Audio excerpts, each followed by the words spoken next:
Nous sommes au Kenya, à 250 km au nord de Nairobi, dans la vallée du Rift, au pied des monts Tugen.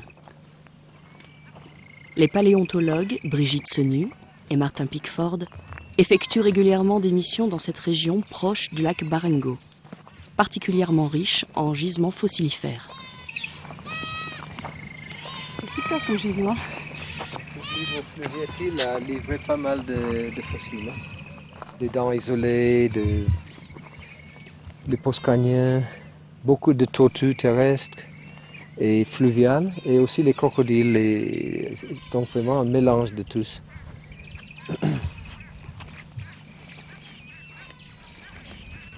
Donc une faune très riche qui est du Miocène supérieur, donc autour de 6 millions, 5 millions 7 années. Et, c'est un des gisements les plus riches du point de vue fossilifère dans la formation. Je me souviens de cette petite colline, ma première visite en 72. Cette colline était là, mais il était couverte de sol. Donc toute cette érosion, c'est dans les 30 dernières années à peu près. Et c'est grâce à cette activité tectonique qu'on a effectivement les couches anciennes qui remontent à la surface et qui seront après érodées par les pluies. C'est fabuleux, hein, le taux d'érosion dans ce pays. Je crois qu'ils ont perdu 1 mètre de sol sur la superficie générale depuis 30 ans. C'est vraiment incroyable. Et on voit les arbres qui tombent maintenant parce qu'ils ne résistent plus. Hein.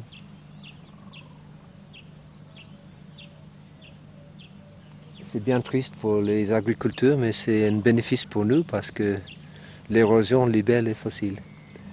Donc à chaque fois qu'il pleut, on vient chercher des nouveaux fossiles et on trouve, chaque fois on trouve des choses intéressantes. En 2000, l'équipe a découvert des ossements appartenant à des hominidés datant d'environ 6 millions d'années. Il y a encore quelque chose. Oh, c'est une antilope. Hein. De temps en temps, c'est des fragments comme ça. De temps en temps, c'est quelque chose d'intéressant. Fossile. Plusieurs fragments qui probablement... Oui, voilà, ça va ensemble. Ouais. Quoi? De l'autre complète. Ah oui? Superbe. Très bien. Tu l'as trouvée où? Là, par terre. Elle était posée comme ça et je l'ai ramassée. Ça, c'est... C'est... taureau loutre. Ah oui, le taureau lutra, oui, pardon, j'ai une rayonnement, c'est autre chose, oui. Le taureau lutra. Oui, c'est très joli. Hein. Elle est superbe, je suis très contente. Parce qu'on en a un peu de loutre, mais des dents aussi complètes, on n'en a pas beaucoup. Donc je suis vraiment très contente, c'est une molaire inférieure. Et vraiment, non, super heureuse. Voilà. Et là, derrière vous, je suis sûre que je vais trouver autre chose. Je le sens. Cette petite chose-là, qu'est-ce que c'est que tout ça? Voilà, j'ai un petit fragment d'os encore. Petit fragment. Ça ne fera pas grand-chose. Ça.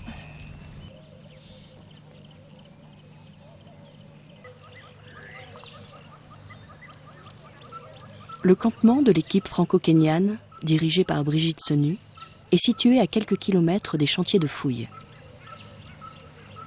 C'est ici, dans ce laboratoire de terrain, que se déroulent les premières étapes de leur recherche.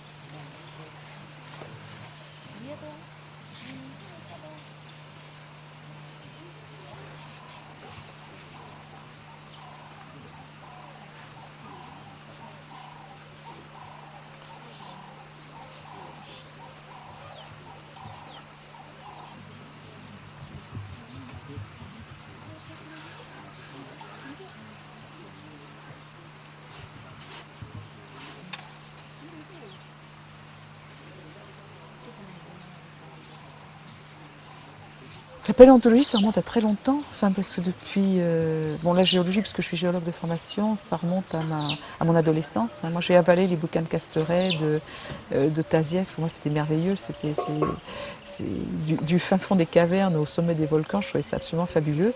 Et puis mon adolescence s'est passée au moment où il y avait les grandes découvertes de l'homo, donc à Rambourg, Coppens, etc. Donc pour moi, c'était fou. Mais je ne pensais pas que j'en ferais mon métier. Parce que la paléontologie, c'était un hobby. Je l'ai faite comme un hobby. Je faisais partie des clubs scientifiques du Palais de la Découverte à l'époque. Et puis j'ai fait mes études de géologie. Mais je ne pensais pas être un jour paléontologue. Puis j'ai rencontré Coppens et c'est comme ça que la paléontologie, qui était un hobby, est devenue mon métier.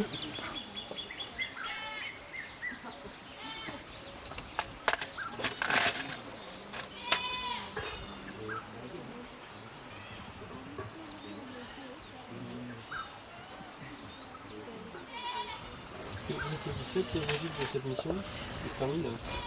Ah oui, je suis satisfaite parce qu'on a quand même beaucoup de matériel, du joli matériel d'âge varié qui va du Miocène moyen au Miocène supérieur, donc on a très très belles choses. On a un hominidé à 5 millions d'années, on a un ou deux grands singes à 6, on a beaucoup de feuilles fossiles, on a récupéré beaucoup de feuilles fossiles cette année, bon, quelques poissons fossiles mais pas autant. On a de très jolies pièces, on va comme sur Adus de ruminants là, que j'ai là.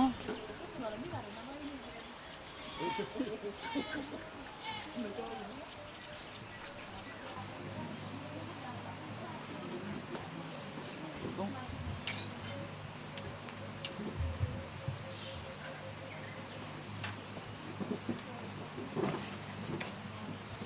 Pendant des millions d'années, les grands singes, les hominidés ont évolué dans un milieu. Et tout ça bouge ensemble. Et il n'y a que depuis, j'allais dire, 2 millions d'années en gros, depuis que l'homme a de quoi maîtriser son environnement, que l'évolution n'est plus naturelle, elle est complètement artificielle.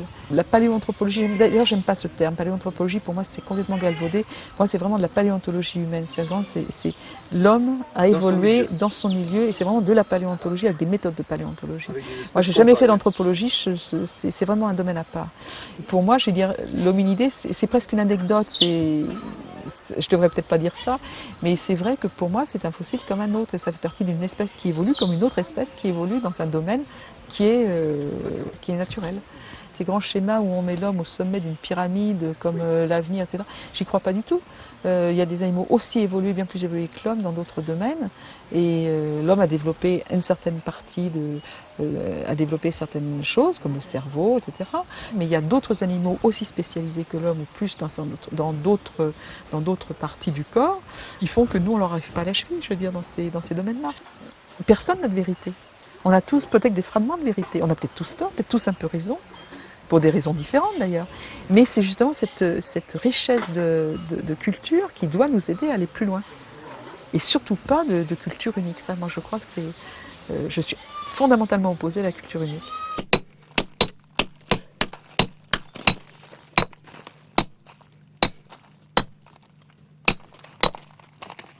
C'est un chenal ancien qui est rempli de grès fossilifère, puis surmonté par un calcaire de sauce chaude avec ses taches rouges. C'est plein d'os et des dents.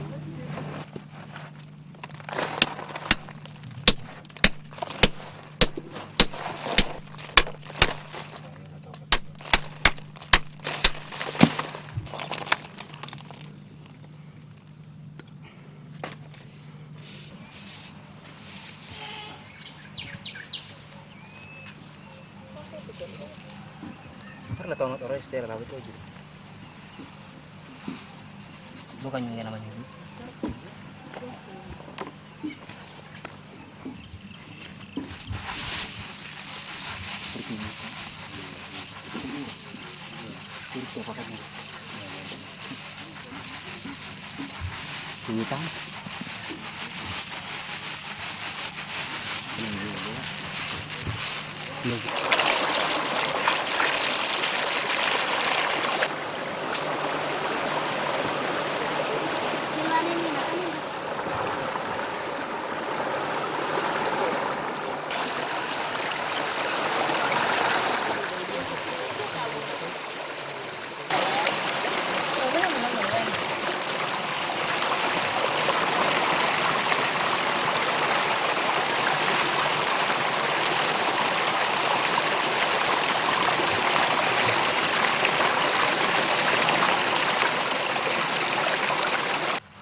on élimine tout ça. Parce que pour regarder tout ça dans le sédiment, ça prend quand même plusieurs minutes. Donc on élimine ça. Et après, le sédiment est propre. Il y a une chance d'avoir 2-3 dents là-dedans. Et là, ça, on jette.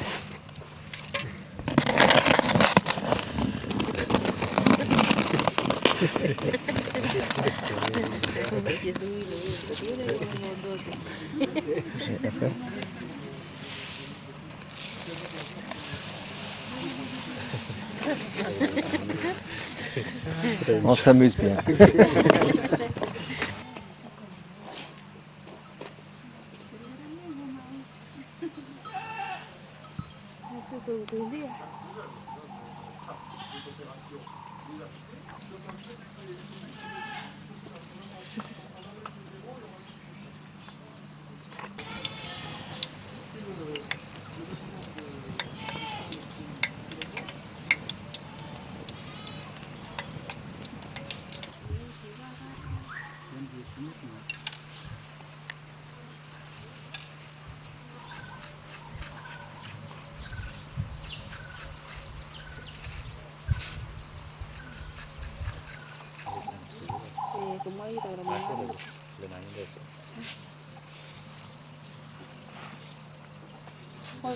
Magena newa.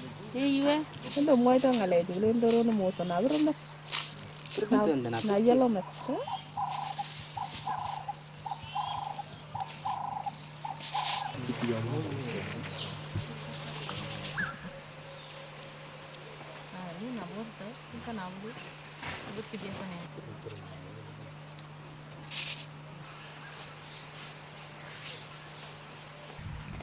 C'est vraiment de quelque chose, mais j'en ai aucune idée. Ça c'est des artères, ça c'est autre chose, ça c'est pas l'autre. Ça c'est top. Je ne vois pas. Ah, ça. On n'allait pas avec ça. Ou si c'est pas lui, c'est son frère. Ça a une gueule que je verrais bien aller avec. Ça quelque part. Et si c'était un morceau de calcanéum? Grâce aux nombreux fossiles d'animaux et de végétaux que renferment les terrains de cette région, les scientifiques reconstituent le paléo-environnement dans lequel évoluaient ces lointains ancêtres de l'homme.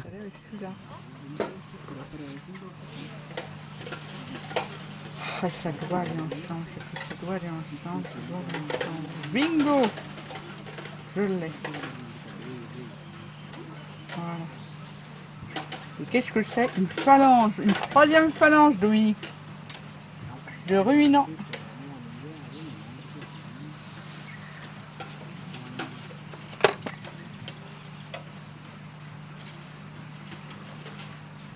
Et voilà.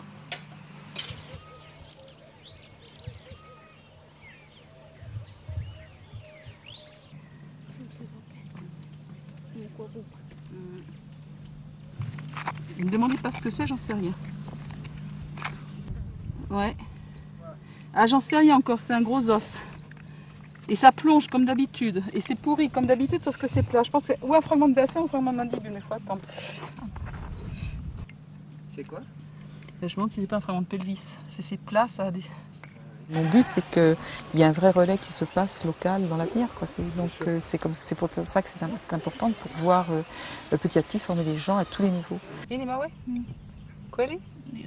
Mawe ya Mawe? Mawe ya Mawe. Il faut qu'il y ait une transmission des savoirs et des savoir-faire, ça c'est clair.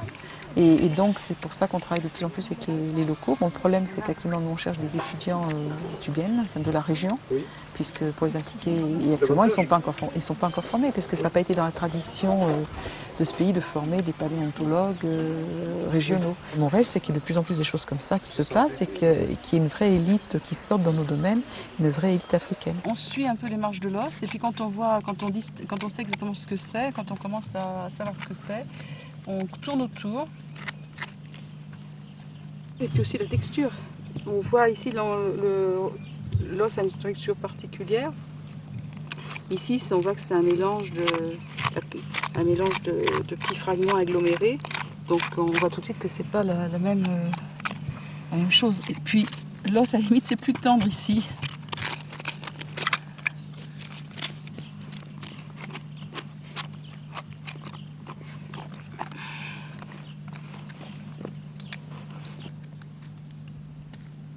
You know what I think it is? I don't know. It's a crocodile. Huh? It's a jaw of a crocodile, my dear.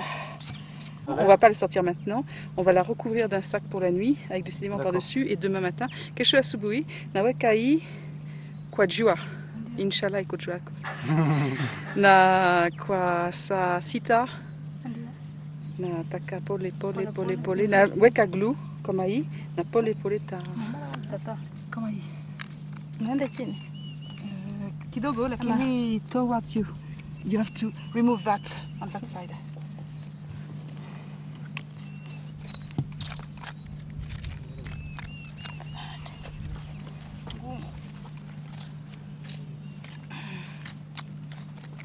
La nature, elle vit pas sur 2, 3 ans, 10 ans.